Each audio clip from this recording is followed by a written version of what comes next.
Hello बच्चों,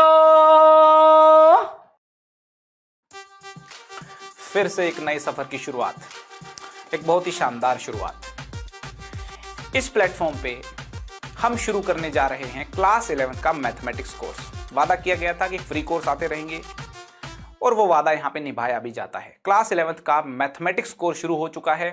पहले chapter के साथ शुरुआत करेंगे। चैप्टर का नाम है सेट थ्योरी। एक एक करके सारे चैप्टर कवर करवाए जाएंगे। मेरा ऐसा मानना है कि मैथ्स में थ्योरी और क्वेश्चन सॉल्विंग दोनों पे कमांड होना जरूरी है। थ्योरी अच्छी होगी, क्वेश्चन सॉल्विंग अच्छी हो जाएगी। और मैं दोनों ही चीजों पे बराबर बराबर ध्यान देता हूं, इक्वल फोकस रखता हूं। थ्योरी के सारे कॉन्सेप्ट सिखाए जाएंगे, उनको अप्लाई करके हम क्वेश्चन सॉल्व करेंगे। सो क्लास 11th के सारे टॉपिक बड़े फंडामेंटल टॉपिक हैं, बहुत ही शानदार टॉपिक हैं, बहुत जानदार टॉपिक हैं। और देखिए, क्लास 12th का जो मैथमेटिक्स है वो क्लास 11th के मैथमेटिक्स के ऊपर ही टिका हुआ है। अगर आपका क्लास 11th मैथमेटिक्स अच्छा है, आप समझ लीजिए 12th पे आपकी मैथ्स में कमांड आनी ही आनी है। हम मैथ्स के इस कोर्स को शुरू करें, पहले चैप्टर से शुरुआत करें। उससे पहले मैं आपको कुछ अपने बारे में बता देता हूं जल्दी से। ये अपनी फोटो लगी हुई है, नाम लिखा हुआ है, एक्सपीरियंस यहाँ पे लिखा हुआ है 10+ ईयर्स का। मैंने अपने करियर की शुरुआत की बंसल क्लासेस कोटा से, उसके बाद आकाश जनकपुरी, फिर जयपुर, बायजूस दिल्ली। बहुत सारे बच्चों को पढ़ाया, बहुत सारे बच्चों को पढ़ाया, बड़ा मजा आया। मैथ्स अपना है पैशन, टीचिंग अपना है शौक। मुझे बहुत मजा आता है मैथ्स पढ़ाने में। दिल से मैथ्स पढ़ाऊंगा, सारे कॉन्सेप्ट बारीकी से सिखाऊंगा। आपको भी कोशिश करनी है अच्छे से कॉन्सेप्ट को सीखें, बारीकी से कॉन्सेप्ट्स को सीखें। और देखिए, एक लेक्चर जैसे ही खत्म हो नोट्स जरूर बनाएं। अगर आप सारे लेक्चर्स अटेंड करेंगे, नोट्स उनके बनाएंगे, प्रॉपरली सारी बातों पे ध्यान देंगे, मैथ्स आपका भन्नाट हो जाएगा, मस्त हो जाएगा। रोक नहीं सकता कोई मैथ्स को अच्छा होने से। चैप्टर की शुभ शुरुआत करेंगे। चैप्टर का नाम है, आपके सामने लिखा हुआ है, सेट थ्योरी। सेट थ्योरी नाम का चैप्टर है, बहुत ही बेसिक, बड़ा एलिमेंट्री चैप्टर है। लोग इसको तवज्जो नहीं देते। लोग समझते हैं अरे छोटा सा चैप्टर है, क्या ही काम आएगा। और मैंने अक्सर उनको स्ट्रगल करते हुए देखा है फिर मैथ्स के बाकी चैप्टर्स में। सबसे पहले तो आपको बता दूं, सेट्स छोटा जरूर है, लेकिन ये फेविकोल का काम करता है मैथ्स में। सारे मैथमेटिक्स को बाइंड करके रखता है ये। अगर सेट्स आपका अच्छा है तो सेट्स के सवाल तो आपसे होंगे ही, बाकी चैप्टर्स पे भी इसका इंपैक्ट आता है, बाकी चैप्टर्स भी आपके अच्छे होंगे। सेट्स का जो डायरेक्ट यूज है वो एक रिलेशन चैप्टर है, रिलेशंस, वहां पे होगा, फंक्शंस में होगा। कैलकुलस की बहुत सारी जगहों पे इस चैप्टर के कॉन्सेप्ट इस्तेमाल में आएंगे। सीक्वेंस एंड सीरीज में भी सेट्स के फंडामेंटल्स का प्रयोग होगा, सीक्वेंस एंड सीरीज। और प्रोबेबिलिटी बहुत ही शानदार चैप्टर है, बड़ा मस्त चैप्टर है, मद मस्त चैप्टर है। प्रोबेबिलिटी जो चैप्टर है, प्रोबेबिलिटी में सेट्स सारा ही यूज होता है। सेट्स के जितने कॉन्सेप्ट हैं सारे प्रोबेबिलिटी में यूज होंगे। और प्रोबेबिलिटी क्लास 11th के सिलेबस में भी है, 12th के सिलेबस में भी है। और देखिए, कैलकुलस पूरी 12th क्लास में है, रिलेशन फंक्शन 11 12 दोनों में है, सीक्वेंस क्लास 11th के सिलेबस में है। आप देख सकते हैं सेट थ्योरी का बहुत ज्यादा प्रयोग होता है। सेट को बड़े अच्छे से सेट के साथ सेटिंग कीजिए, सारे कॉन्सेप्ट जो है अच्छे से क्लियर कीजिए। आप इन सारे चैप्टर्स में आपकी बहुत हेल्प होगी। सेट्स की जो सिस्टमैटिक थ्योरी है वो सबसे पहले जॉर्ज कंटूर ने दी। ये दाढ़ी वाले भैया जो आपको नजर आ रहे हैं, देखिए दाढ़ी इनके है, बड़ा पेंट कोट एकदम पहने हुए हैं, जॉर्ज कंटूर इनका नाम है। इन्होंने सेट्स की सिस्टमैटिक थ्योरी दी, तो इनको श्रेय जाता है सेट्स की पूरी थ्योरी बनाने के लिए। इनके बारे में खास बात बता दूं मैं आपको, बहुत शानदार मैथमेटिशियन थे, बड़े मस्त मैथमेटिशियन थे और वायलिन बजाते थे, शौकीन थे एकदम, सारंगी बजाते थे खूब मस्ती के साथ। और इनके फादर, इनके दादाजी म्यूजिक के बहुत शौकीन थे, ये भी म्यूजिक के बहुत शौकीन थे। मैथ्स और म्यूजिक दिल में था, दिल से निकलता था। बहुत शानदार मैथमेटिशियन थे। इन्होंने ही सेट थ्योरी चैप्टर को, जो आज हमारे बीच में है, जो आज हम और आप इसको सीख रहे हैं, इसको डिजाइन किया था। शुरुआत करते हैं सेट्स के डेफिनेशन के साथ। शुरुआत करते हैं सेट्स की डेफिनेशन के साथ। मुझे मालूम है आपके पास सेट्स की नॉलेज होगी, आपको सेट्स मालूम होगा, सेट के कुछ कॉन्सेप्ट मालूम होंगे। मैंने बहुत सारे स्टूडेंट्स देखे हैं जिनको सेट्स आता है, ऐसा बोलते हैं कि आता है, लेकिन जब मैं उनसे इंटरेक्ट करता हूं तो मुझे मालूम चलता है कि उनको आधी नॉलेज है। और आधी नॉलेज बहुत खतरनाक होती है। क्योंकि वो नेगेटिव नंबर आते हैं फिर सवालों में। तो इसलिए सारे कॉन्सेप्ट बिल्कुल ध्यान से देखें। कुछ कुछ आपको आता होगा, लेकिन सेट्स के सारे कॉन्सेप्ट आने बहुत जरूरी हैं, एक सिस्टमैटिक तरीके से आने बहुत जरूरी हैं। और सेट्स का प्रयोग बता चुका हूं, बाकी चैप्टर्स में बहुत होने वाला है। तो सेट को सीरियसली समझें और एक एक कॉन्सेप्ट को ध्यान से समझें, चाहे वो इजी हो चाहे वो टफ हो। ओके, शुरुआत करते हैं डेफिनेशन के साथ। आपके सामने डेफिनेशन मैंने लिख दी है। A set is a well defined collection of distinct elements. यहां पे दो शब्दों पे ध्यान देना जरूरी है। एक तो वेल डिफाइंड कलेक्शन होना चाहिए और डिस्टिंक्ट ऑब्जेक्ट्स का होना चाहिए। वेल डिफाइंड कलेक्शन किसी भी चीज का हो सकता है, नंबर्स का हो सकता है, वेरिएबल्स का हो सकता है, लोगों का हो सकता है, प्लैनेट्स का हो सकता है, बुक्स का हो सकता है, कुछ और ऑब्जेक्ट्स का भी हो सकता है। यहां पे देखिए मैं कुछ कलेक्शन लिख रहा हूं, जैसे मैंने लिख दिया 1 2 3 4। ये नेचुरल नंबर हैं 4, इनका एक कलेक्शन है, इसको सेट बोलेंगे अपन। कोई भी वेल डिफाइंड कलेक्शन हो डिस्टिंक्ट ऑब्जेक्ट्स का, उसको अपन सेट बोलेंगे। यहां पे मैंने बोला डिस्टिंक्ट ऑब्जेक्ट्स होने चाहिए। अगर देखिए आप ऐसा कुछ लिख देंगे तो ये सही तरीका नहीं है सेट को लिखने का, इसको सेट अपन अक्सर नहीं बोलते। तो डिस्टिंक्ट एलिमेंट्स होने जरूरी हैं। डिस्टिंक्ट एलिमेंट कैसे भी हो सकते हैं, जैसे मैं लिख दिया राम रघु, राम रघु रोडीज। ठीक है, ये 3 एलिमेंट्स हैं, वेल डिफाइंड एलिमेंट्स हैं, इनका कलेक्शन भी एक सेट बोला जाएगा। मैं एक और सेट लिख देता हूं, एक्स वाई पापा, एक्स वाई पापा। यहां पे 3 एलिमेंट्स हैं, वेल डिफाइंड कलेक्शन है, इसको भी हम सेट बोलेंगे।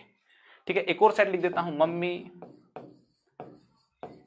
X square -2 -8। ये भी एक सेट है, वेल डिफाइंड एलिमेंट्स हैं, वेल डिफाइंड कलेक्शन है एलिमेंट्स का, डिस्टिंक्ट एलिमेंट्स हैं, सेट बोला जाएगा। वो सारे कलेक्शन जो वेल डिफाइंड डिस्टिंक्ट एलिमेंट्स होंगे सेट बोला जाएगा। सेट बोलने का मतलब है कि वेल डिफाइंड कलेक्शन होना चाहिए एलिमेंट्स का। करेक्ट है।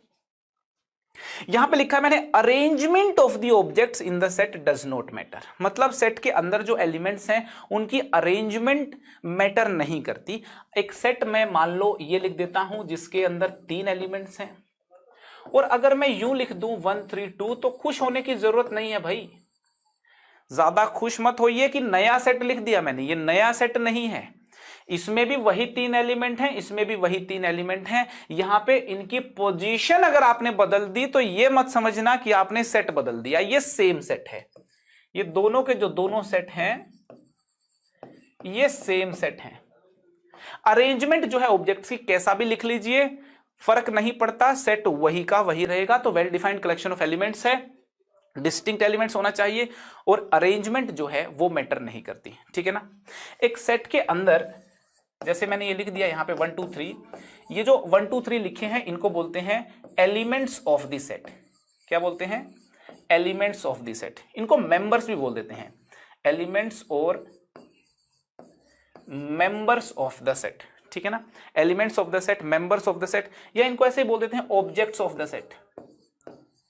एलिमेंट्स बोल लीजिए, ऑब्जेक्ट्स बोल लीजिए, मेंबर्स बोल लीजिए, सेट के एक ही बात है। करेक्ट है। सेट की डेफिनेशन आई होप एकदम क्लियर होगी। यहां पे देखिए आपके सामने स्क्रीन पे कुछ कलेक्शन लिखे हुए हैं। मैंने स्क्रीन पे आपके सामने देखिए 5 कलेक्शन लिखे हैं। आपको बताना है कि इन 5 कलेक्शन में कौन सा कलेक्शन सेट है और कौन सा कलेक्शन सेट नहीं है। एक बात ध्यान दीजिए, वो वाला कलेक्शन सेट होगा जिसके एलिमेंट वेल डिफाइंड होंगे, डिस्टिंक्ट होंगे, वो कलेक्शन क्या होगा? सेट होगा। और अगर वेल डिफाइंड एलिमेंट्स नहीं है तो उस कलेक्शन को सेट नहीं बोलेंगे। बताइए मुझे, पहले से शुरू करते हैं। Odd natural numbers less than 10 कौन से हैं? 1 3 5 7 9। ये ऑड नेचुरल नंबर्स हैं, 10 से छोटे हैं। एक well defined collection of elements है। जी हां, ये एक सेट होगा। नीचे लिखा हुआ है the reverse of India. India की जो रिवर्स हैं प्रॉपरली डिफाइन की गई हैं कि भाई ये एक रिवर है, ये एक रिवर है, ये एक रिवर है। जितनी भी रिवर्स हैं एक वेल डिफाइंड कलेक्शन है, ये भी हमारा सेट है। नीचे लिखा the vowels in the English alphabet. English alphabet में 5 वोवल होते हैं, फिक्स हैं, वेल डिफाइंड हैं, AEIOU, ये भी एक कलेक्शन है वेल डिफाइंड एलिमेंट्स का, इस कलेक्शन को भी सेट बोलेंगे। यहां पे देखिए एक और कलेक्शन लिखा हुआ है, all beautiful people of India, खूबसूरत लोग भारत के। अब किसी को भाई हो सकता है ए खूबसूरत लगे, बी खूबसूरत लगे, सी खूबसूरत लगे, किसी दूसरे आदमी को क्या पता रीना खूबसूरत लगे, डब्ल्यू खूबसूरत लगे और टीना खूबसूरत लगे, लेकिन किसी तीसरे आदमी को कुछ खूबसूरत ही नहीं लग रहा, वो बोलेगा कुछ भी खूबसूरत नहीं है, खाली सेट। कोई चौथे आदमी को ऐसा लगता हो कि मैं खुद ही खूबसूरत हूं, कोई एक रघु नाम का आदमी है, रघु, उसको ऐसा लगता है कि सिर्फ मैं ही खूबसूरत हूं दुनिया में और कोई खूबसूरत ही नहीं है, इंडिया में सिर्फ मैं ही खूबसूरत हूं, कोई दूसरा खूबसूरत नहीं है, तो रघु के according all beautiful people of India का ये वाला सेट बन जाएगा। एक आदमी जो सोचता है कोई भी खूबसूरत है ही नहीं इंडिया में, ये वाला सेट बन जाएगा। एक कोई चैंपियन है, वो ये सोचता है कि भाई रीना, डब्ल्यू और टीना खूबसूरत हैं, उसका ये सेट, वो समझेगा कि ये सेट जो है ये वाला है। तो आप देखिए यहां पे all beautiful people of India, इसके करस्पॉन्डिंग जो सेट बन रहा है वो पर्सन टू पर्सन वेरी कर रहा है, वो पर्सन टू पर्सन वेरी कर रहा है, किसी के लिए कोई सेट, किसी के लिए कोई सेट, किसी के लिए कोई सेट, किसी के लिए कोई सेट। तो देखिए वेल डिफाइंड नहीं हुआ यहां पे, वेल डिफाइंड ये कलेक्शन नहीं है एलिमेंट्स का, क्योंकि अगर वेल डिफाइंड होता तो प्रॉपरली मालूम होता कि क्या है इस कलेक्शन के अंदर। यहां पे तो मालूम ही नहीं चल रहा कि इस कलेक्शन में क्या है, ये तो पॉइंट ऑफ व्यू पे डिपेंड कर रहा है। मेरा पर्सपेक्टिव कुछ है तो मेरा एक अलग सेट बन गया, आपका पर्सपेक्टिव कुछ अलग है तो आपने एक अलग सेट बना दिया, तो ये सेट की कैटेगरी में नहीं आएगा। ये जो कलेक्शन है इस कलेक्शन को हम सेट नहीं बोलेंगे, क्योंकि ये वेल डिफाइंड ऑब्जेक्ट्स का कलेक्शन नहीं है, ये वेल डिफाइंड ऑब्जेक्ट्स का कलेक्शन नहीं है। यहां पे देखिए 5th नंबर पे लिखा है प्राइम फैक्टर्स ऑफ 210। 210 के प्राइम फैक्टर्स कीजिए आप। 210 के प्राइम फैक्टर जब आप करते हैं तो देखिए ये प्राइम फैक्टर्स आ गए। तो प्राइम फैक्टर्स कितने आए, एक 2 आया, एक 3 आया, एक 5 आया, एक 7 आया। वेल डिफाइंड कलेक्शन है, इसको भी सेट बोलेंगे। तो आई होप आपको ये बात समझ में आ गई कि किस कलेक्शन को सेट बोलेंगे और किस कलेक्शन को सेट नहीं बोलेंगे। यहां पे all beautiful people of India, ये जो कलेक्शन था ये वेल डिफाइंड नहीं था, इसलिए इसको अपन सेट नहीं बोलेंगे। बाकी जितने कलेक्शन थे वो वेल डिफाइंड कलेक्शन थे, उनको सेट बोला जाएगा। करेक्ट है। चलिए भैया आगे चलते हैं। सेट थ्योरी को सीखने से पहले, सेट थ्योरी में आगे बढ़ने से पहले, सेट थ्योरी में कई सारे सिंबल्स यूज होते हैं, उन सिंबल्स के बारे में जान लेते हैं। सबसे पहला सिंबल बहुत ही शानदार, बहुत ही इंपॉर्टेंट सिंबल है, इसको एप्सिलॉन बोलते हैं। इसका मीनिंग होता है बिलोंग्स टू। बिलोंग्स टू का सिंबल है, एक उल्टा ए बना होता है ऐसे करके, उल्टा ए, इसका मतलब होता है फॉर ऑल। उल्टे ए का मतलब होता है फॉर ऑल, फॉर ऑल या फिर फॉर एवरी, फॉर ऑल या फिर बोल सकते हैं फॉर एवरी। एक उल्टा ई बना होता है, मैथ्स में बड़े शानदार सिंबल हैं, बहुत काम आने वाले सिंबल हैं। ये उल्टा ई बना होता है, इसको बोलते हैं देयर एग्जिस्ट। इस सिंबल का मीनिंग है देयर एग्जिस्ट। और सेट थ्योरी में बड़े काम के सिंबल हैं यहां पे, ये कोलन, कोलन का मतलब होता है such that. Such that, such that को रिप्रेजेंट करने के लिए इन दो बिंदियों का प्रयोग भी करते हैं, कोलन का प्रयोग भी करते हैं, और एक वर्टिकल बार भी लगा देते हैं। कई बार वर्टिकल बार लगा दीजिए या दो बिंदियां लगा दीजिए, इसका मतलब होगा सच दैट। और कोमा जहां पे लगा हो, कोमा का मीनिंग होता है एंड। तो ये सिंबल्स होंगे जो सेट थ्योरी में यूज होने वाले हैं। सेट चैप्टर जब हम आगे पढ़ेंगे इन सिंबल्स का इस्तेमाल करेंगे, इन सिंबल्स को प्रयोग में लेकर के आएंगे।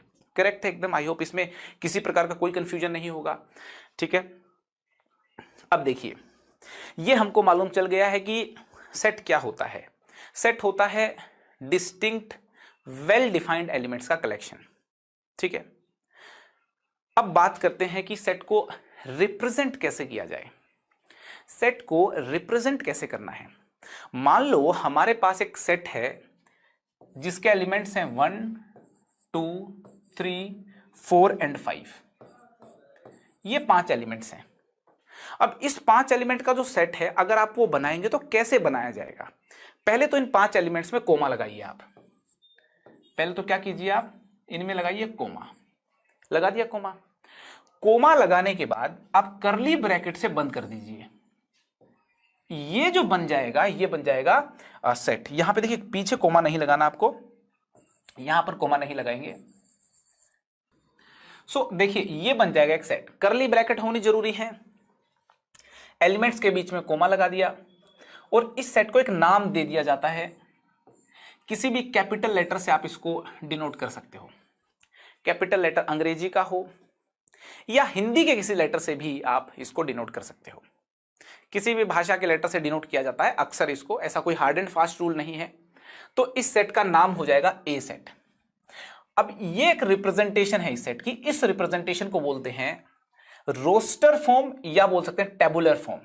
इसका नाम है रोस्टर फॉर्म या फिर इसको बोल सकते हैं टेबुलर फॉर्म। टेबुलर का मतलब है टेबल की फॉर्म में लिखा हुआ। अब देखिए एक टेबल सी बना दी, 1 2 3 4 5 लिख दिया, ये इस सेट की बोली टेबुलर फॉर्म। ठीक है।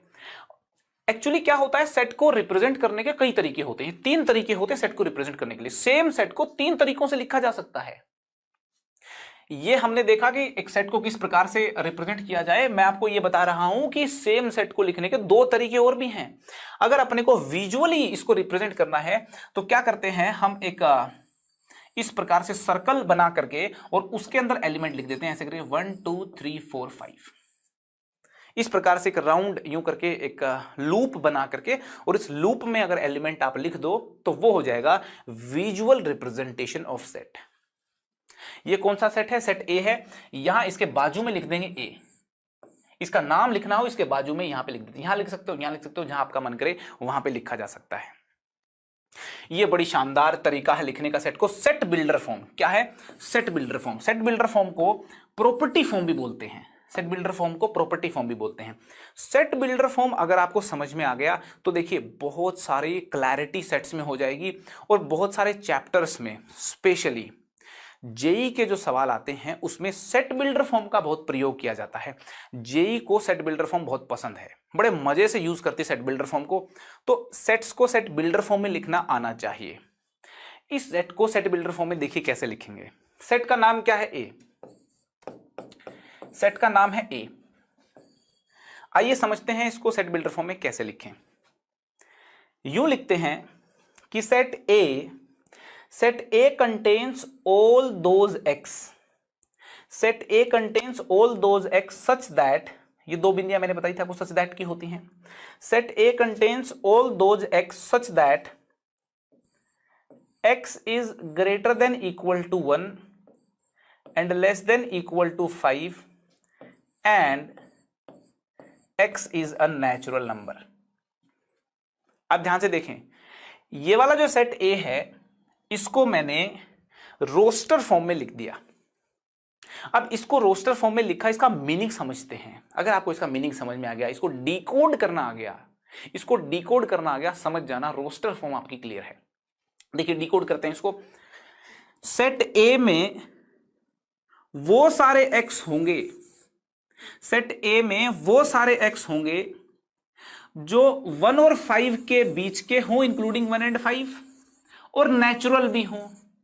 आप मुझे वो x बताएं जो 1 से 5 तक आते हो और नेचुरल नंबर भी हो। वो है 1 2 3 4 5। यही तो है 1 2 3 4 5। इसका मतलब ये हुआ कि ये वाला सेट जब डिकोड करते हैं तो ये बन जाता है। तो सेम सेट है, यहां पे लिखा गया एक टेबुलर फॉर्म में, टेबल की फॉर्म में, और यहां पे लिखा गया प्रॉपर्टीज का इस्तेमाल करके कि भाई x नेचुरल नंबर है, 1 से 5 तक है और उस x से बना है सेट ए। यहां पे देखिए x की प्रॉपर्टीज का प्रयोग करते हुए सेट लिखा गया है, इसलिए इसको प्रॉपर्टी फॉर्म बोलते हैं। और यहां पे देखिए दिख रहा है साफ साफ, इसलिए इसको विजुअल फॉर्म बोलते हैं। विजुअली एकदम देखिए पता लग रहा है कि सेट क्या है, 1 2 3 4 5 एलिमेंट्स हैं इसके अंदर, इसको विजुअल फॉर्म बोलते हैं। यहां प्रॉपर्टीज का प्रयोग करके लिखा हुआ है x की, इसलिए इसको प्रॉपर्टी फॉर्म बोलते हैं या सेट बिल्डर फॉर्म बोलते हैं। सेट बिल्डर फॉर्म इसलिए बोलते हैं क्योंकि यहां से सेट बिल्ड कराना पड़ता है। यहां देखिए, यहां मैंने x की कुछ प्रॉपर्टीज लिखी हैं, उनका इस्तेमाल इस्तेमाल करते हुए सेट को बिल्ड करना पड़ा, इसलिए इसको सेट बिल्डर फॉर्म बोला जाता है। यहां से सेट बिल्ड किया जाता है। और इसको टेबुलर या रोस्टर फॉर्म इसलिए बोलते हैं क्योंकि यहां पे देखिए एक टेबल बनी हुई है। तो कुल मिलाकर के किसी भी सेट को रिप्रेजेंट करने के 3 तरीके होते हैं: tabular form, property form and visual representation. तीनों हमको मालूम होने चाहिए, ठीक है। एक और एग्जांपल ले लेते हैं। देखिए मैंने एक सेट लिख दिया, यहां पे मैंने सेट लिख दिया 2 4 6 8। ये एलिमेंट्स हैं सेट के। ये मैंने लिखा रोस्टर फॉर्म में। आप मुझको इसकी सेट बिल्डर फॉर्म बताइए क्या होगी। इसी सेट को सेट बिल्डर फॉर्म में लिख के दिखाइए और इसको विजुअली रिप्रेजेंट करके दिखाइए। विजुअली रिप्रेजेंट करना बड़ा आसान है। एक लूप बनाएंगे, उसमें एलिमेंट्स लिख दीजिए, ऊपर लिख दीजिए सेट का नाम। ये हो गई visual representation of set. Property form देखिए, सेट बिल्डर फॉर्म को समझने का प्रयास कीजिए, बहुत इंपॉर्टेंट है। सेट ए कंटेन्स 2n। सेट ए में 2n टाइप के एलिमेंट होंगे, सच दैट n जो है वो एक नेचुरल नंबर है और n की वैल्यू 4 या उससे छोटी है। n एक नेचुरल नंबर है, n की वैल्यू 4 या उससे छोटी है, मतलब n जो हो सकता है वो 1 2 3 4 ही हो सकता है, क्योंकि 4 या उससे छोटा नेचुरल नंबर तो 4 3 2 1 ही है।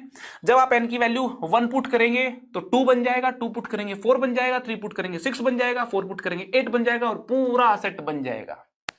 तो कुल मिलाकर के अपने को बात समझ में आई कि जो इंफॉर्मेशन यहां से मिल रही है वही इंफॉर्मेशन इन सब जगहों से भी मिल रही है। तो इसका मतलब ये एक ही सेट की 3 रिप्रेजेंटेशन है, एक ही माया के 3 नाम हैं, एक ही माया के 3 नाम हैं। बात एक है, लिखने के अंदाज 3 हैं, तीनों अंदाज मालूम होने चाहिए। इनका आगे प्रयोग करने वाले हैं, इनका प्रयोग करके क्वेश्चन सॉल्विंग करने वाले हैं। बहुत ही यहाँ पे इंपॉर्टेंट फॉर्म है, तीनों मालूम होनी चाहिए। सेट बिल्डर फॉर्म आपको मैंने बता दी, विजुअल रिप्रेजेंटेशन बता दिया, और रोस्टर फॉर्म बड़ी सिंपल है। टेबल की फॉर्म में यहाँ पे एलिमेंट्स लिखे हों तो आप समझ जाना रोस्टर फॉर्म में सेट लिखा हुआ है। करेक्ट है एकदम। ये मैंने बता दिया कि सेट को अक्सर किसी भी लेटर का यूज करके अपन लिख सकते हैं। किसी भी लेटर का यूज करके आप उसको सेट का नाम दे सकते हो, ठीक है ना। सो मूव करते हैं आगे। सेट का रिप्रेजेंटेशन आपको एकदम क्लियर है, सेट की डेफिनेशन एकदम क्लियर है। सवाल आपके सामने है, राइट द सेट ए। ये सेट लिखा हुआ है, इस सेट को सेट बिल्डर फॉर्म में लिखिए। आप सेट आपके सामने है, इसको सेट बिल्डर फॉर्म में लिखिए। यहां पे आप नोटिस करें तो ये 2 का स्क्वायर है, 3 का स्क्वायर, 4 का स्क्वायर, 5 का स्क्वायर, ये 1 का स्क्वायर है। तो प्रॉपर्टी फॉर्म में लिखना है। देखिए मैंने लिख दिया n स्क्वायर। अब आप मुझे बताएं, n स्क्वायर में n की वैल्यू 1 डालेंगे तो ये मिलेगा, 2 डालेंगे तो 4 मिलेगा, 3 डालेंगे तो 9 मिलेगा। मतलब n की वैल्यू नेचुरल नंबर डालता चला जाऊं, ध्यान से देखिए आप, n की वैल्यू नेचुरल नंबर डालता चला जाऊं, इसके एलिमेंट मिलते चले जाएंगे। बात समझ आ रही है। तो इसका मतलब ये जो हुआ ये इस सेट को मैंने प्रॉपर्टी फॉर्म में लिख दिया। ये वाला सेट और ये वाला सेट दोनों एक ही हैं, शकल अलग है, शकलें अलग हैं, बात एक ही लिखी हुई है। n नेचुरल नंबर है, आप नेचुरल नंबर पुट करो, 1 2 3 4 5 6, ये एलिमेंट मिलते चले जाएंगे। करेक्ट है एकदम। तो सेट बिल्डर फॉर्म में हमने सेट को लिख दिया है। मूव करते हैं आगे। एक और एग्जांपल है। अब की बार मैंने सेट बिल्डर फॉर्म दी है, आपको रोस्टर फॉर्म में लिखना है। मैंने कहा है कि write the set this in the roster form. अब इस सेट को रोस्टर फॉर्म में लिखना है, मतलब इसके जो एलिमेंट्स हैं वो लिखने हैं, बीच में कोमा लगा देना है, कर्ली ब्रैकेट में बंद कर देना है, बन जाएगा रोस्टर फॉर्म।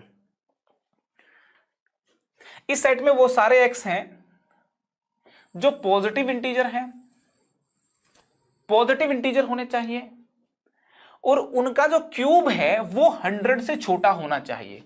तो 1 का क्यूब 1 होता है, 2 का क्यूब 8 होता है, 3 का क्यूब 27 होता है, 4 का क्यूब 64 होता है, 5 का क्यूब करते हो तो 125 होता है।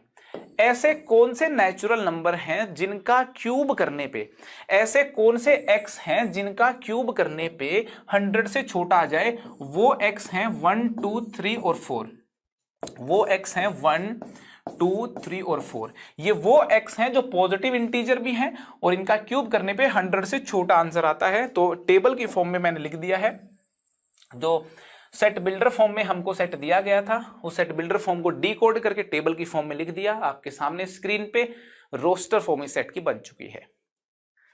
अरे करेक्ट है एकदम। चलिए आगे चलते हैं, आगे मूव करते हैं। अभी तक के सफर में अपने को सेट की डेफिनेशन क्लियर है, सेट को रिप्रेजेंट करने के 3 तरीके होते हैं वो क्लियर है, roster form, set builder form, visual representation. Okay, अब बात करते हैं टाइप्स ऑफ सेट की। भाई देखिए, सेट के साथ सेटिंग करनी जरूरी है, मैथ्स के साथ सेटिंग हो जाएगी, सेट के साथ सेटिंग अच्छी, मैथ्स के साथ सेटिंग अच्छी।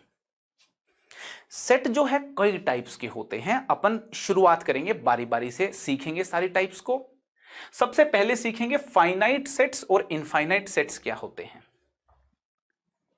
कई टाइप के सेट्स होते हैं, शुरुआत करेंगे फाइनाइट सेट्स और इनफाइनाइट सेट्स के साथ। फाइनाइट सेट्स वो होते हैं जिनके नंबर ऑफ एलिमेंट्स फाइनाइट हों, और इनफाइनाइट सेट्स वो होते हैं जिनमें नंबर ऑफ एलिमेंट्स इनफाइनाइट हों। तो फाइनाइट सेट्स का मीनिंग है कि वो सेट्स जिनके नंबर ऑफ एलिमेंट्स फाइनाइट हैं। If number of elements are finite then set is said to be a finite set. और नंबर ऑफ एलिमेंट्स अगर इनफाइनाइट हों, नंबर ऑफ एलिमेंट्स जो हैं वो अगर इनफाइनाइट हैं, नंबर ऑफ एलिमेंट्स अगर इनफाइनाइट हैं, उनको बोलेंगे इनफाइनाइट सेट्स। एग्जाम्पल के तौर पे मैं एक सेट लिख देता हूं यहां पे, जैसे मैंने सेट लिख दिया 1 2 3, ये एक फाइनाइट सेट है, इसमें 3 एलिमेंट हैं 1 2 एंड 3। एक दूसरा सेट लिख देता हूं यहां पे, सेट बी, एक सेट बी लिख देता हूं जिसमें सारे नेचुरल नंबर्स हैं। जी हां, सारे नेचुरल नंबर, सारे नेचुरल नंबर लिखोगे तो क्या होगा, 1 2 3 4 ऐसे करते हुए सारे नेचुरल नंबर्स हैं। सेट बी में सारे नेचुरल नंबर्स हैं, नेचुरल नंबर्स तो इनफाइनाइट होते हैं, तो ये हो जाएगा इनफाइनाइट सेट। क्या हो जाएगा, इनफाइनाइट सेट। तो फाइनाइट सेट सिंपल है कि नंबर ऑफ एलिमेंट्स फाइनाइट होने चाहिए, फाइनाइट सेट होगा, और नंबर ऑफ एलिमेंट्स इनफाइनाइट होने चाहिए, उसको क्या बोलेंगे, इनफाइनाइट सेट। क्लियर है एकदम। Set of natural number infinite set होगा, set of whole numbers infinite set होगा, set of all rational numbers infinite set होगा, set of all irrational numbers infinite set होगा, set of all real numbers infinite set होगा।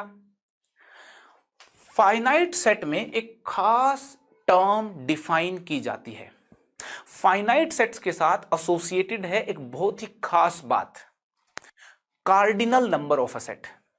एक term होती है cardinal number of a set, वो सिर्फ finite sets के लिए ही डिफाइन की जाती है, ठीक है ना। एक स्पेशल टर्म है cardinal number of set, that is defined only for finite sets. क्या है कार्डिनल नंबर, आइए करेंगे बात। Cardinal number is defined for finite sets. Cardinal number जो है, this is defined for finite sets के लिए कार्डिनल नंबर डिफाइन किया जाता है। क्या है कार्डिनल नंबर, आइए जानते हैं। Cardinal number of a set, आइए समझते हैं कि कार्डिनल नंबर क्या होता है सेट का।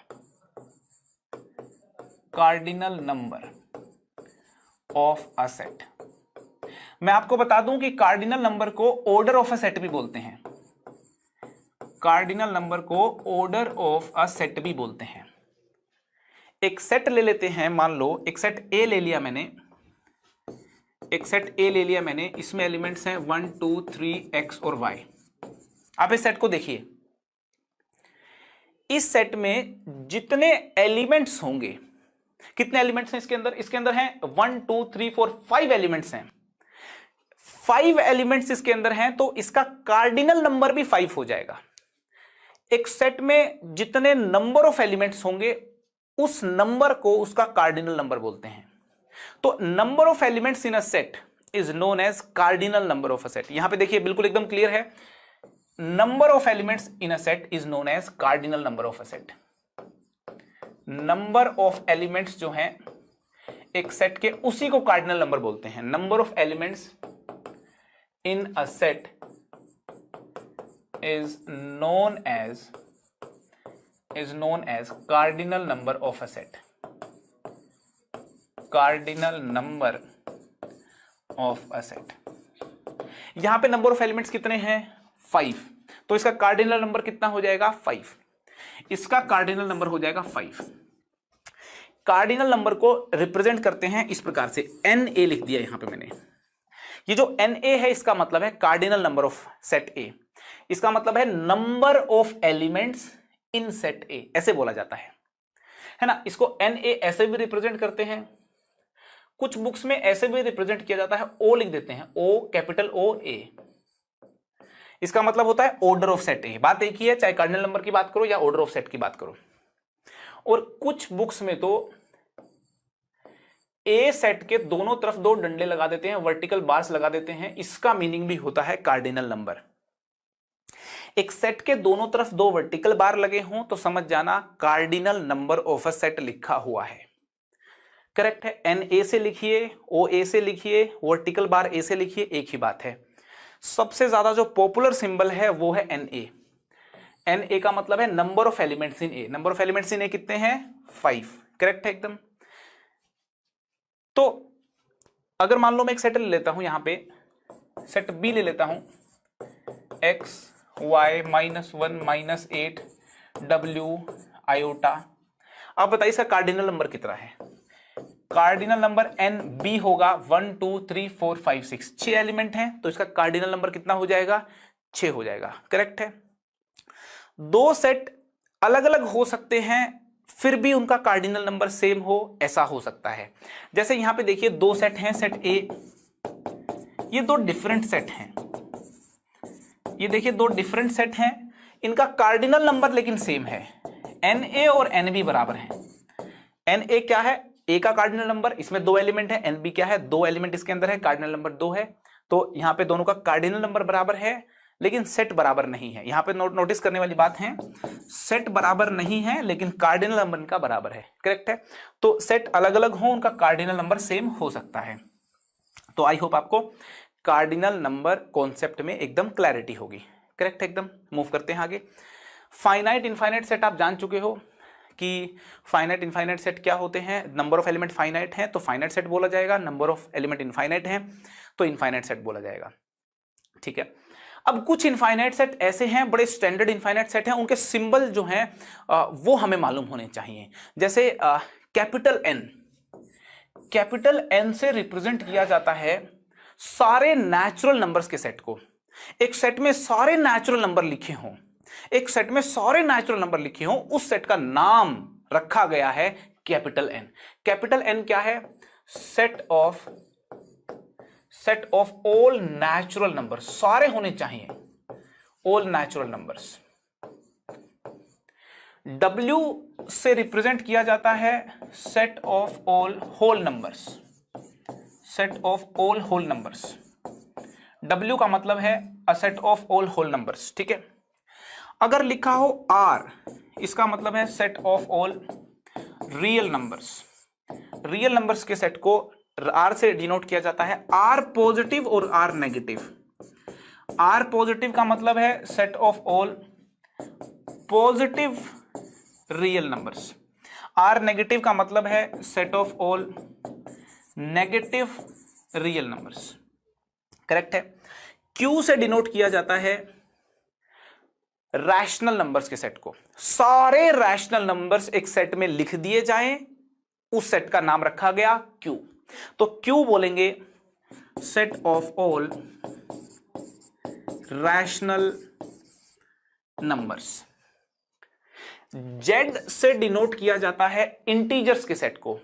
सारे इंटीजर्स एक सेट में लिख दिए जाएं, उस सेट का नाम रखा गया Z, set of all integers. यहां पे देखिए एक बात बता दूं आपको कि जो सारे इंटीजर्स हैं उनको डिनोट करने के लिए सेट जो है उसको डिनोट करने के लिए जेड का भी इस्तेमाल करते हैं और आई का इस्तेमाल भी करते हैं। आप आई लिखिए या जेड लिखिए, बात एक ही है, ठीक है।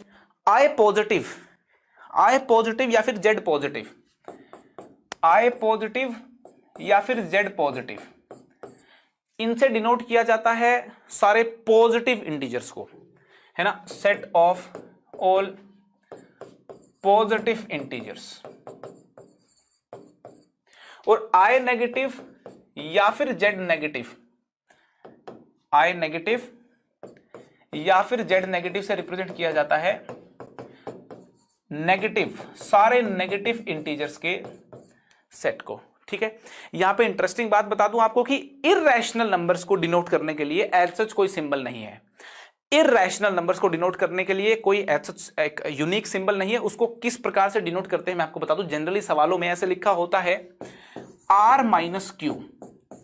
आपको बता चुका हूं क्यू जो है वो रैशनल नंबर्स को डिनोट करता है। तो रियल नंबर्स में से रैशनल वाले हटा दो, रियल नंबर्स में से रैशनल वाले हटा दो तो क्या बन जाएंगे, इररेशनल। तो ये है set of all irrational numbers, set of all irrational numbers. तो सारे इरेशनल नंबर्स एक सेट में अगर लिख दिए जाएं तो उस सेट को आप नाम दे सकते हो R माइनस क्यू, करेक्ट है। ये देखिए सारे सिंबल्स बड़े इंपॉर्टेंट हैं, आपको याद होने चाहिए। इनफाइनाइट सेट हैं सारे, नेगेटिव इंटीजर्स इनफाइनाइट होते हैं, पॉजिटिव इंटीजर्स इनफाइनाइट होते हैं, इरेशनल नंबर इनफाइनाइट होते हैं। यहाँ पे देखिए natural number, whole number, real number, positive, negative, real number, rational number, integer, ये देखिए सारे इनफाइनाइट होते हैं। और इनफाइनाइट सेट्स को देखिए कुछ सिंबल्स का प्रयोग करके पूरे मैथमेटिक्स में यहाँ पे इनको लिखा जाता है। पूरे मैथमेटिक्स में बहुत ही पॉपुलर सिंबल हैं, याद होने चाहिए, कंठस्थ एकदम होने चाहिए, पता होना चाहिए कि ये हमारे कुछ खास किस्म के इनफाइनाइट सेट्स हैं, ठीक है। बढ़ते हैं आगे। हमारा डिस्कशन हो रहा है टाइप्स ऑफ सेट को लेकर के। हमने पहले इनफाइनाइट और फाइनाइट सेट सीखा, इनफाइनाइट सेट कुछ खास किस्म के होते हैं वो सीखा। अब बारी है ये समझने की कि नल सेट क्या होता है। मैं आपको बता दूं कि जो नल सेट है उसके दो नाम और होते हैं, वॉइड सेट भी बोलते हैं और एम्प्टी सेट भी बोलते हैं। कहीं नल सेट लिखा हो, वॉइड सेट लिखा हो, एम्प्टी सेट लिखा हो, एक ही बात है, एक ही माया के तीन नाम हैं। एक सेट में कोई भी एलिमेंट ना हो, एक सेट में कोई भी एलिमेंट ना हो, ऐसे सेट को नल सेट बोला जाएगा। If number of elements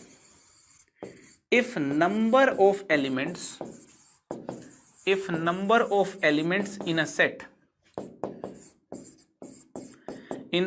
is, if number of elements in a set are zero, then it is called a null set. Then it is called a null set. Number of element अगर किसी set में zero हैं, कोई element ही नहीं है किसी set में, उसको अपन बोलेंगे नल सेट, ठीक है। एक बात तो समझ में आनी चाहिए आपको, करेक्ट है।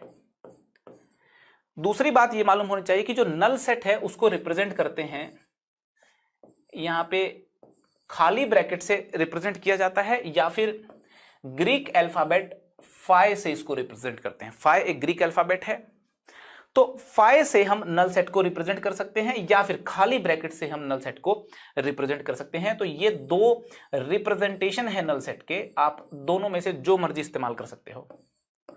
रिप्रेजेंटेशन, ये दो रिप्रेजेंटेशंस हैं नल सेट के,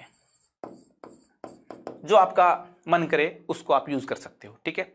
नल सेट का एक एग्जांपल मैं आपको दे देता हूं। जैसे कि मान लो एक सेट लिखा मैंने ए, सेट ए में वो सारे एक्स लिखे मैंने सच दैट वो एक्स रियल हों और इसको सेटिस्फाई करते हो, x square plus 1 equal to 0 को।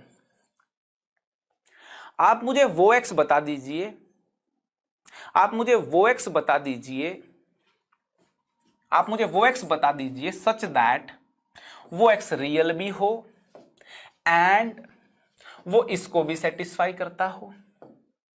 तो x square plus 1 equal to 0 किसी एक्स पे नहीं होता, x square plus 1 equal to 0। यहां पे x की जगह पे नेगेटिव वैल्यू पुट कर लीजिए, पॉजिटिव पुट कर लीजिए, 0 पुट कर लीजिए, किसी भी प्रकार की यहां पे रियल वैल्यू पुट कर लें, लेफ्ट साइड 0 नहीं की जा सकती। तो कोई ऐसा x मौजूद नहीं है इस दुनिया में, इस दुनिया में कोई ऐसा x नहीं है जो रियल भी हो और इसको भी सेटिस्फाई करता हो, कोई ऐसा x नहीं है। तो इसका मतलब ये जो सेट है खाली है, इसमें ऐसा कोई x नहीं है जो इन दो प्रॉपर्टीज को सेटिस्फाई करता हो। तो सेट A जो है मेरा, ये नल सेट होगा। सेट A को रोस्टर फॉर्म में लिखोगे तो ऐसे लिख देंगे, खाली है भाई ये। सेट ए को रोस्टर फॉर्म में लिखेंगे, यूं लिख दीजिए या फाई का इस्तेमाल करते हुए लिख दीजिए। ये प्रॉपर्टी फॉर्म में, सेट बिल्डर फॉर्म में एक बात लिखी हुई थी, मैंने देखा ऐसा कौन सा एक्स है जो इनको सेटिस्फाई करता हो, ऐसा कोई एक्स नहीं है। सेट ए मेरा खाली है, इसके अंदर कोई एलिमेंट नहीं है, खाली सेट नल सेट होता है, खाली ब्रैकेट से डिनोट किया जा सकता है। करेक्ट है। आई होप नल सेट एकदम आपको क्लियर होगा। ठीक है, मुझे बताएं कि नल सेट का कार्डिनल नंबर कितना होता है। नल सेट का कार्डिनल नंबर होता है 0। नल सेट के अंदर एलिमेंट ही नहीं है। नल सेट में कितने एलिमेंट हैं? कोई भी एलिमेंट नहीं है। नल सेट का कार्डिनल नंबर होगा 0। Number of element in null set is 0, cardinal number of null set is 0। Clear है? यहां पे लिखा हुआ मैंने सिंगलटन सेट, बड़ा सिंपल है। एक सेट में मात्र एक एलिमेंट हो, जैसे यहां पे देखिए मैंने सेट ए लिखा है, इसमें सिर्फ एक एलिमेंट है 1, इसको सिंगलटन सेट बोलेंगे। जिस सेट में सिर्फ एक एलिमेंट हो, सिर्फ एक एलिमेंट, उसको बोलेंगे singleton set. If number of elements in a set is 1, then it is called a singleton set। तो हम उसको क्या बोलेंगे? सिंगलटन सेट बोलेंगे। जैसे यहां पे एक सेट लिखा हुआ है, इसमें सिर्फ एक एलिमेंट है, इसमें सिर्फ एक एलिमेंट है और इसको हम बोल देंगे सिंगलटन सेट। ठीक है ना? ये एग्जांपल है इसका, ये जो है इसका एग्जांपल लिखा हुआ है। चलिए यहीं पे लिखा रहने देते हैं, यहां पर नीचे लिख देता हूं मैं। एग्जांपल क्या है? ये एक सेट लिख दिया W, इसका एलिमेंट है, करेक्ट है, ये हमारा सिंगलटन सेट होगा। बात समझ आ रही है आपको? एक और सिंगलटन सेट लिख देता हूं आपको मैं, स्टाइलिश तरीके से, ग्लैमरस तरीके से एक सेट लिख देता हूं। सिंगलटन सेट देखिए लिख रहा हूं, ध्यान से समझना कि क्या ये जो सेट मैं लिख रहा हूं, क्या ये सिंगलटन सेट है क्या। आप देखिए सेट मैं लिख रहा हूं, ध्यान से देखें, आपको बिल्कुल एकदम ध्यान से देखना है और बताना है मुझको कि ये सिंगलटन सेट है क्या। यहां पे मैंने एक सेट लिखा है, आपको बताना है कि ये जो सेट है क्या ये सिंगलटन सेट है क्या। जी हां, ये एक सिंगलटन सेट है। मैंने इसको प्रॉपर्टी फॉर्म में लिखा है। मैंने कहा है वो एक्स बताइए जो इसको सेटिस्फाई करते हो और पॉजिटिव भी हो। तो पॉजिटिव में इसको सेटिस्फाई करने वाली मात्र एक वैल्यू है, वो है x इक्वल टू 1। जब आप x इक्वल टू 1 डालेंगे तो लेफ्ट राइट बराबर हो जाएंगी। तो ये जो सेट है ये एक सिंगलटन सेट है। इसको रोस्टर फॉर्म में लिखेंगे तो इस प्रकार से लिखा जाएगा। क्लियर है? तो एक सिंगलटन सेट को प्रॉपर्टी फॉर्म में भी पहचान में आना चाहिए कि सिंगलटन सेट है। तो सिंपल सी बात है भाई, सिंगलटन सेट वो होते हैं जिनका कार्डिनल नंबर 1 हो। तो यहां पे नंबर ऑफ एलिमेंट्स 1 का मतलब है कार्डिनल नंबर 1 होगा तो सेट हमारा सिंगलटन होगा। आई होप आपको नल सेट और सिंगलटन सेट एकदम क्लियर है, सेट है। बात समझ आ रही है? चलते हैं आगे, चलते हैं आगे। हमारा सफर बढ़ता हुआ, हमारा सफर बढ़ता हुआ, सफर यूं ही चलता रहेगा। मंजिल पे पहुंचना है, सारे चैप्टर्स करने हैं।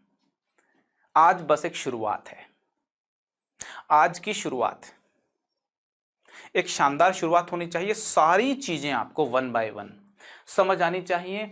और देखिए नोटबुक बनाएं, आप उनके नोट्स बनाएं, रिवाइज करें, अगला लेक्चर देखें। यूं करते हुए आपका ये चैप्टर बहुत शानदार हो जाएगा। और पहले ही बता चुका हूं, ये फेविकोल का काम करता है मैथमेटिक्स में। सेट्स अगर अच्छा है उसका इंपैक्ट आपके मैथमेटिक्स पे भी पड़ेगा। ठीक है? स्क्रीन पे आपके सामने है दो बेहतरीन टर्म्स, खास terms, equal set, equivalent sets. Equal sets और इक्विवेलेंट सेट्स क्या होते हैं, आइए समझते हैं। यहां पे दो सेट लिखे हुए हैं, एक सेट है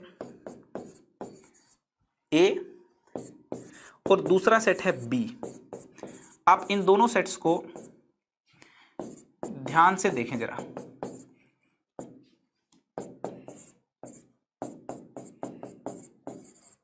आप इन दोनों सेट्स को ध्यान से देखें।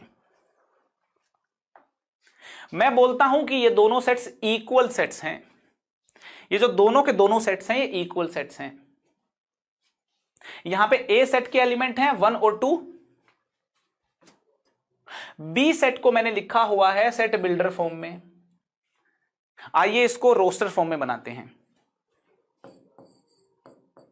टेबुलर फॉर्म में बनाते हैं। आप मुझे वो एक्स बताएं जो इसको सेटिस्फाई करते हों और रियल भी हों। चलिए देखते हैं इसको सेटिस्फाई करने वाला कौन सा एक्स है भाई। X square minus 3x plus 2 equal to 0 को सेटिस्फाई करने वाला एक्स कौन सा है। क्वाड्रेटिक आई होप आप लोगों को सोल्व करनी आती होगी, क्वाड्रेटिक सोल्व करनी आती होगी भाई। फैक्टर बना लिए मैंने।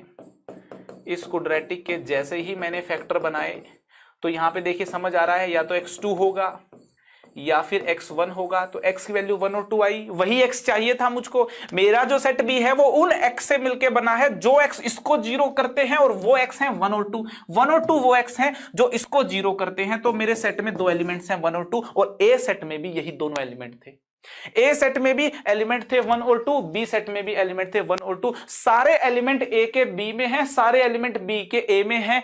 बात मोटी सी समझी जाए, ए सेट के सारे एलिमेंट और बी सेट के सारे एलिमेंट डिट्टो मैच करते हैं, फोटोकॉपी हैं दो सेट एक दूसरे के, उनको बोलेंगे इक्वल सेट्स। बात समझ में आ रही है क्या भाई। दो सेट्स को इक्वल तब बोलेंगे जब दोनों सेट्स के एलिमेंट बिल्कुल सेम हो, डिट्टो सेम हो। फोटोकॉपी एक सेट का कर दीजिए, इक्वल बन जाएगा।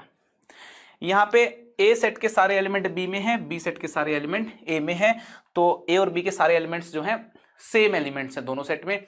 तो हम बोलेंगे A set is equal to B. A equal to B लिखने की मेरी हिम्मत तभी हो पाएगी जब ए और बी के सारे एलिमेंट्स मैच करते हों। बात समझ आ रही है। If all the elements of two set, if all the elements of two sets are same, then they are said to be equal sets। तब उनको हम क्या बोलेंगे, इक्वल सेट्स बोलेंगे। क्लियर है।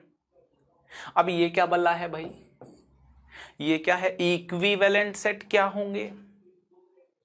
दो सेट आपके सामने हैं, स्क्रीन पे देखिए। कंप्यूटर जी स्क्रीन पे बच्चों को दो सेट दिखाइए आप। ये कंप्यूटर जी ने आपको दो सेट दिखा दिए। यहां पे सेट सी और डी ले रहा हूं मैं। ये सेट हमारा सी है, ये डी है। यहां पे देखिए सेट सी और सेट डी देखिए आप। सेट सी और सेट डी दोनों का कार्डिनल नंबर सेम है। क्या सेम है, cardinal number. Number of element in C कितने हैं, दो। एक एलिमेंट ये, दूसरा ये। Number of element in D कितने हैं, वो भी दो है, एक एक्स और एक वाई। यहां पे नोटिस कीजिए कि कार्डिनल नंबर सेम है। Number of element in C is equal to number of element in D. अगर दो सेट का कार्डिनल नंबर सेम हो तो दोनों सेट्स को इक्विवेलेंट सेट्स बोला जाएगा। तीन ऐसे सेट हो कि उनका कार्डिनल नंबर सेम हो, उन तीनों को इक्विवेलेंट बोल देंगे। तो सीधी सी बात है कि इफ कार्डिनल नंबर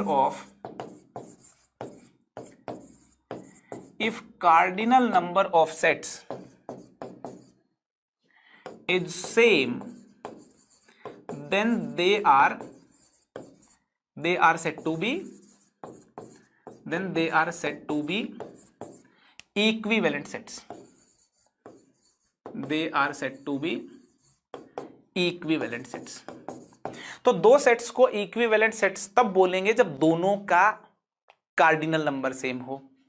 और एक बात बता दूं, इक्वल सेट्स जो होते हैं वो इक्विवेलेंट तो होते ही हैं भाई। सारे एलिमेंट बराबर हैं तो कार्डिनल नंबर तो बराबर होगा ही। All equal sets are equivalent sets. बात समझ आ रही है आपको? आई होप इक्वल सेट्स और इक्विवेलेंट सेट का कंसेप्ट एकदम क्लियर है। क्लियर है कि नहीं? अब बात करते हैं यूनिवर्सल सेट की।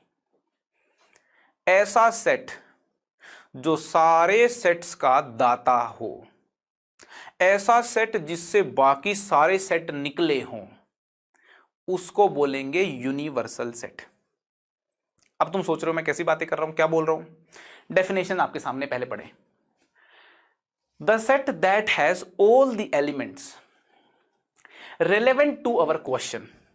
हमारे क्वेश्चन की रेलेवेंसी के पॉइंट से सारे एलिमेंट जिस सेट में मौजूद होंगे उसको बोलेंगे यूनिवर्सल सेट। इसका मीनिंग क्या हुआ मैं आपको थोड़ा बताता हूं, आप समझिए। मान लो एक स्कूल है और उस स्कूल में एक दिन हेडमास्टर ने कहा कि आज मैं क्लास 7th के हर बच्चे की डिटेल जानना चाहता हूं। कौन बच्चा किस सब्जेक्ट में अच्छा कर रहा है, किस सब्जेक्ट में खराब कर रहा है, कौन टॉपर है, कौन नीचे है। आज मैं क्लास 7th को पूरा डिटेल में स्टडी करना चाहता हूं। तो क्लास 7th के जो स्टूडेंट्स हैं वो यूनिवर्सल सेट हुए। जो वो ऐसे एलिमेंट्स हैं जो ऑब्जर्वेशन में है, सारे एलिमेंट्स वो जो ऑब्जर्वेशन में हो उनको बोलेंगे यूनिवर्सल सेट। मान लो किसी दूसरे दिन हेडमास्टर को लगा कि क्लास 8th के स्टूडेंट्स को आज स्टडी किया जाए। किसके मार्क्स 40% से नीचे हैं, किसके 40% से 60% के बीच में हैं, किसके 60% से 80% के बीच में है, किसके 80% से 90% के बीच में है, किसके 90% से अबव है, कौन टॉपर है, कौन फेल होता है, किस सब्जेक्ट में कौन कौन अच्छा कर रहा है और कौन बुरा कर रहा है, सारा स्टडी करना चाहते हैं मान लो हेडमास्टर एक पर्टिकुलर दिन पे। तो उस दिन उनका जो यूनिवर्सल सेट होगा वो क्लास 10th के स्टूडेंट्स होंगे। तो एक ऐसा सेट जिसमें वो सारे एलिमेंट्स हों जो ऑब्जर्वेशन में हैं, जो हमारे क्वेश्चन में किसी सिचुएशन में ऑब्जर्वेशन में है, उन एलिमेंट से बनने वाले सेट को बोलेंगे यूनिवर्सल सेट। मान लो पूरा स्कूल ही ऑब्जर्वेशन में है किसी दिन प्रिंसिपल के, वो चाहता है मैं पूरे स्कूल की हर क्लास के बच्चों को देखना चाहता हूं, टॉपर कौन है, फेल कौन होते हैं, 90% से अबव कौन है, स्पोर्ट्स में अच्छे कौन है, इस प्रकार से पूरे स्कूल के स्टूडेंट्स को मैं ऑब्जर्व करना चाहता हूं। तो उस दिन उस पॉइंट पे पूरे स्कूल के स्टूडेंट्स ही यूनिवर्सल सेट बन जाएंगे। तो आई होप यूनिवर्सल सेट का फंडा क्लियर होगा एकदम आपको, कि वो वाला सेट जिसमें वो सारे एलिमेंट हों जो हमारे क्वेश्चन में रिलेवेंट हैं, जिन एलिमेंट्स पे हम डिस्कशन कर रहे हैं, जिन एलिमेंट्स को हम स्टडी कर रहे हैं, उन सारे एलिमेंट्स से बनने वाला सेट यूनिवर्सल सेट होता है। और कोई एलिमेंट ऐसा नहीं बचना चाहिए जो हमारे स्टडी का हमारा स्टडी हम उस एलिमेंट पे करना है और वो उस सेट के बाहर है, सेट के अंदर होना चाहिए। सारे एलिमेंट्स अंदर होने चाहिए जिन एलिमेंट्स को हम स्टडी करना चाहते हैं, उसी सेट को बोलेंगे universal set.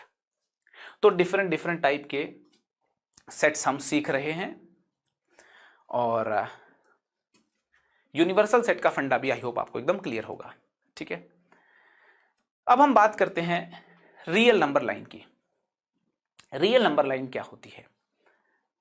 Real number line is a representation of all the real numbers. मतलब एक ऐसी लाइन होती है जिसपे सारे रियल नंबर्स लिखे हों। मतलब एक लाइन लगा दी जाए, देखिए आप, एक लाइन लगा दी जाए और इस लाइन पे हर पॉइंट को एक रियल नंबर से डिनोट कर दिया जाए। जैसे बीच का पॉइंट को 0 से डिनोट करते हैं, फिर अगला पॉइंट जो होगा 0.00000 ऐसे करके 1 लास्ट में आएगा, 0 से जस्ट हल्का सा बड़ा पॉइंट होगा। थोड़ी दूर बाद यहाँ पे 1 आएगा, फिर कुछ दूरी बाद 2 आएगा, पीछे 0 के -1 -2 होंगे। ऐसे करते करते करते करते लास्ट में इंफिनिटी तक पहुंच जाएंगे, और पीछे करते करते -इंफिनिटी तक पहुंच जाएंगे। -इंफिनिटी से लेकर के इंफिनिटी तक के सारे नंबर्स को इस लाइन पे पॉइंट के माध्यम से डिनोट कर दिया जाए तो ऐसी लाइन को बोलते हैं रियल नंबर्स।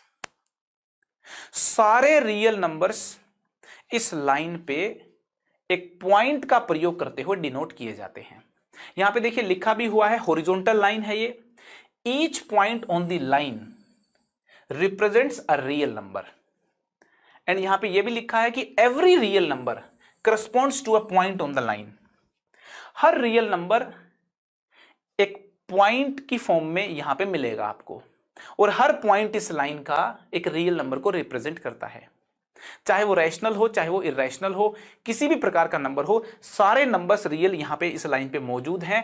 हर पॉइंट को एक नंबर असाइन किया गया है, इस लाइन को बोलते हैं रियल नंबर लाइन। आप 1/2 यहां पे ढूंढना चाहें तो 1/2 मिल जाएगा, यहां पे 1/2 मिलेगा आपको 0 और 1 के बीच में। आप 1/4 को ढूंढना चाहते हैं तो 0 और 1/2 के बीच में यहां मिल जाएगा 1/4 आपको। हर नंबर इस लाइन पे मौजूद है। करेक्ट है एकदम। तो रियल नंबर लाइन का आपको आइडिया होना चाहिए, और इंटरवल्स का आइडिया होना भी बहुत जरूरी है। इंटरवल्स कई प्रकार के होते हैं, उन सबका आइडिया होना जरूरी है। आइए बात कर लेते हैं। सबसे पहले अपन देखेंगे open interval and closed interval. हमको यह समझना जरूरी है कि ओपन इंटरवल और क्लोज्ड इंटरवल क्या होते हैं। जैसे कि देखो, मैं नंबर लाइन यहां बना लेता हूं। नंबर लाइन बना लिया, ये -इंफिनिटी है, ये वाला एंड इंफिनिटी है, बीच में 0 है। यहाँ पे देखिए 1 आएगा, 2 आएगा, ऐसे ये सिलसिला चलता रहेगा। यहाँ -1 आएगा, -2 आएगा, और -इंफिनिटी तक ये सिलसिला चलता रहेगा। मैं ये चाहता हूं कि 0 से लेकर के 2 तक के सारे नंबर्स को रिप्रेजेंट करूं। तो 0 से लेकर के 2 तक के, 0 के बाद और 2 से पहले, 0 और 2 इंक्लूड नहीं करना, 0 के बाद और 2 से पहले के सारे नंबर्स का ये जो इंटरवल बना, इस इंटरवल को बोलते हैं ओपन इंटरवल। इसको क्या बोलते हैं? Open interval. और क्लोज्ड इंटरवल क्या होता है, समझने का प्रयास करें। देखिए नंबर लाइन वापस से बना लेता हूं, कॉपी कर लेता हूं मैं इसको, यहां पे कॉपी कर लिया मैंने। एक दूसरा इंटरवल यहां पे मैं बनाना चाहता हूं, 0 से लेकर के 2 तक के सारे नंबर्स, 0 भी इसके अंदर इंक्लूड है और 2 भी इसके अंदर इंक्लूड है, और बीच के भी सारे नंबर्स इसके अंदर इंक्लूड हैं। यहां पे देखिए ये एक ऐसा इंटरवल है जिसमें 0 के बाद और 2 से पहले तक के सारे नंबर्स हैं, और यहां पे ये ऐसा इंटरवल है जिसमें 0 भी इंक्लूडेड है, 2 भी इंक्लूडेड है, और बीच के भी सारे नंबर्स इंक्लूडेड हैं। ऐसे इंटरवल को बोलते हैं ओपन इंटरवल, जिसमें जो एंड पॉइंट्स हैं वो इंक्लूडेड नहीं है। देखिए यहां पे जो होल है, इस होल का मतलब है नॉट इंक्लूडेड, इस होल का मतलब है नॉट इंक्लूडेड, और डार्क यहां पे ये जो मैंने बनाया है, गोला बनाया है, इसका मतलब है इंक्लूडेड। ये आपको समझना होगा। इंक्लूडेड और नॉट इंक्लूडेड यहां पे मैंने आपको दिखाया है कि 0 को इंक्लूड नहीं करना, ये जो एंड पॉइंट्स हैं इनको इंक्लूड नहीं करना। ये जो इंटरवल बना है ये ओपन इंटरवल है, और एंड पॉइंट को यहां पे इंक्लूड कर दिया। ये जो इंटरवल बना है ये क्लोज्ड इंटरवल है। ओपन इंटरवल को स्मॉल ब्रैकेट्स का यूज करके हम डिनोट करते हैं, क्लोज्ड इंटरवल को स्क्वायर ब्रैकेट्स का इस्तेमाल करते हुए डिनोट करते हैं। ऐसे लिखते हैं 0 से लेकर के 2, 0 से लेकर के 2, इसका मतलब है 0 इंक्लूड नहीं है, 2 इंक्लूड नहीं है। इसको ऐसे बोला जाता है ओपन 0 से ओपन 2, और इसको बोलते हैं क्लोज्ड 0 से क्लोज्ड 2। ठीक है ना, ये क्लोज्ड इंटरवल है, ये ओपन इंटरवल है। मीनिंग समझ में आ चुका है। 0 के बाद वाले नंबर से शुरू करते हुए 2 के जस्ट पहले वाले नंबर तक रुक जाना है, वो सारे नंबर्स इस इंटरवल के अंदर मौजूद है। और यहां पे 0 भी लेना है, 2 भी लेना है, 0 से 2 के बीच के नंबर्स भी लेने हैं। ये हमारा क्लोज्ड इंटरवल है। इसको बोलते कैसे हैं? ओपन 0 से ओपन 2। इसको कैसे बोलते हैं? क्लोज्ड 0 से क्लोज्ड 2। बात समझ आ रही है? बोलने का तरीका समझ में आया? मीनिंग क्या है समझ में आया? क्लियर है? ये वाला जो इंटरवल होता है इसको लिखने का एक बहुत ही स्टाइलिश तरीका भी होता है। ये वाली ब्रैकेट की बजाय आप ऐसी ब्रैकेट लगा दो यूं करके, तो इसका मतलब भी होता है ओपन 0 से ओपन 2। आप चाहे यूं लिखें चाहे यूं लिखें, एक ही बात है। और ये वाला जो रिप्रेजेंटेशन है बड़ा इंपॉर्टेंट रिप्रेजेंटेशन है, कॉम्पिटिटिव एग्जाम के सवालों में इस रिप्रेजेंटेशन का काफी इस्तेमाल किया जाता है। तो आई होप आपको ओपन इंटरवल एकदम क्लियर होगा। ठीक है, आप चाहे ये वाली ब्रैकेट लगाएं या ऐसे ये वाली ब्रैकेट खोल दें, है ना, ओपन कर दिया ब्रैकेट को, ऐसा लग रहा है जैसे ब्रैकेट जो है इसको ओपन कर दिया, यहां लग रहा है जैसे कि ब्रैकेट को क्लोज कर दिया, इसलिए इसको क्लोज इंटरवल बोलते हैं और इसको ओपन इंटरवल बोलते हैं। एक और इंटरवल होता है सेमी ओपन इंटरवल। ये ओपन इंटरवल है, ये वाला क्लोज इंटरवल है। एक इंटरवल होता है सेमी ओपन इंटरवल। तो सेमी ओपन इंटरवल क्या होता है ये समझते हैं। सेमी ओपन इंटरवल, अच्छा ये बता दूं आपको कि सेमी ओपन इंटरवल को सेमी क्लोज्ड इंटरवल भी बोलते हैं। सेमी ओपन इंटरवल को सेमी क्लोज्ड इंटरवल भी बोलते हैं। Semi open semi close interval का क्या मीनिंग है आइए समझते हैं। यहां बना ली मैंने नंबर लाइन, माइनस इंफिनिटी से इंफिनिटी तक के पॉइंट्स हैं, ठीक है।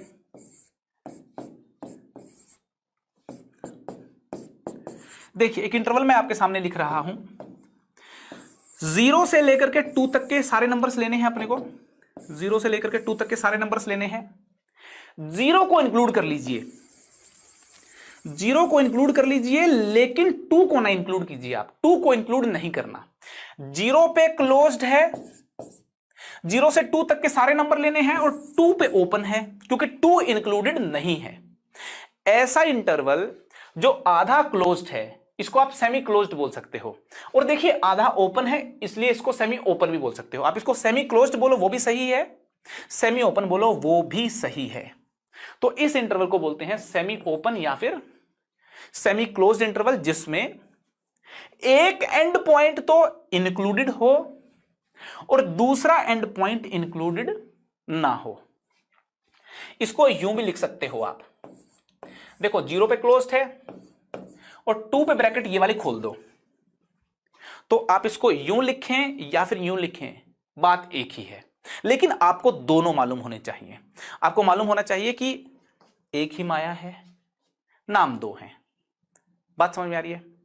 तो तीनों प्रकार के इंटरवल्स आई होप क्लियर होंगे आपको। ओपन इंटरवल लिखना आया, क्लोज्ड इंटरवल लिखना आया, सेमी ओपन या फिर सेमी क्लोज इंटरवल भी आपको समझ में आया होगा। तो आज के इस सेशन में अपन इतना ही सीखेंगे। हमारे जो आगे आने वाले सेशंस हैं उनमें ये सारे टॉपिक्स अपन सीखने वाले हैं। मैं आपको सिखाऊंगा कि सबसेट्स क्या होते हैं, प्रॉपर सेट क्या होता है, कितने सबसेट बनते हैं एक सेट के, सारी कहानी सबसेट के बारे में आपको सिखाई जाएगी। पावर सेट क्या होता है, वेन डायग्राम कैसे बनते हैं, क्यों बनते हैं, मीनिंग क्या है वेन डायग्राम का, सेट्स पे क्या क्या ऑपरेशन कर सकते हो आप, कॉम्प्लीमेंट ऑफ सेट क्या होता है, यूनियन ऑफ सेट क्या होता है, इंटरसेक्शन ऑफ सेट क्या होता है, डिफरेंस ऑफ सेट क्या होता है, सिमेट्रिक डिफरेंस ऑफ सेट क्या होता है। सारी बातें बहुत डिटेल में आपको समझाई जाएंगी। डी मॉर्गन्स के बहुत ही शानदार लो, 2 डी मॉर्गन्स के बहुत शानदार लॉज हैं, उनका डिटेल में डिस्कशन होगा। वर्ड प्रॉब्लम करवाई जाएंगी और स्पेशल जेई लेवल प्रॉब्लम भी अपकमिंग सेशंस में आपको देखने को मिलेंगे। तो ये सारे टॉपिक्स जो हैं सेट्स में हमारे बचे हुए हैं। आज के लेक्चर में हमने कुछ टॉपिक किए हैं, सारे कवर नहीं हो पाए। नेक्स्ट जो लेक्चर्स हैं उनमें सारे टॉपिक अपन कवर करेंगे और सारे टॉपिक अगर अपन कवर कर लेते हैं, सेट्स चैप्टर पे हो जाएगी भाई की मास्टरी, अपनी मास्टरी। सेट्स पे मास्टरी बोले तो प्रोबेबिलिटी चैप्टर समझ में आना शुरू हो जाएगा। रिलेशन फंक्शन कैलकुलस में कई जगहों पे आपकी समस्या खत्म हो जाएगी। छोटा चैप्टर है लेकिन इंपॉर्टेंट चैप्टर है, इसको हल्के में ना लें, छोटे में ना आके एक मुस्कुराहट के साथ आज की क्लास को यही वाइंड अप करते हैं, खत्म करते हैं। फिर मुलाकात होगी, फिर मिलते हैं। Bye bye. पढ़ाई करते रहें। All the very best.